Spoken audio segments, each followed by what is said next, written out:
Hi, இன்னைக்கு evening போல் பாப்பாவை 2 பேரையும் நான் தான் கூப்பிட்டுட்டு வந்திருந்தேன். சின்னவளுக்கு பார்த்திங்கன்னா 3:30 மணிக்கெலாம் கிளாஸ் முடிஞ்சிடும். பெரியவளுக்கு 4 மணிக்கு தான் விடுவாங்க. அதனால் வெயிட் பண்ணிவிட்டு பெரியவளையும் கூட்டிகிட்டு வந்திருந்தேன்.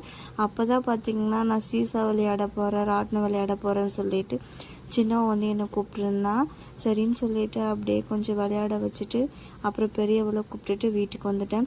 வீட்டுக்கு மிஷினை ஆன் பண்ணால் வாஷிங் மிஷின் ஒர்க் ஆகவே இல்லை. என்னன்னு தெரியல, ஆன் ஆகவே இல்லை. அப்புறம் மிஷினில் போட்ட துணியெல்லாம் எடுத்து கையாலே துவைச்சி காய போட்டுட்டு இருக்கேன். கொஞ்சம் துணி தான் துவைச்சேன், மீதியெல்லாம் மிஷின்லேயே தான் இருக்குது.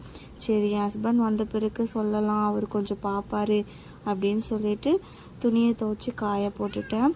இந்த வீடியோ உங்களுக்கு பிடிச்சிருந்துச்சுன்னா மறக்காமல் நம்ம சேனலை சப்ஸ்கிரைப் பண்ணிக்கோங்க. பாய்.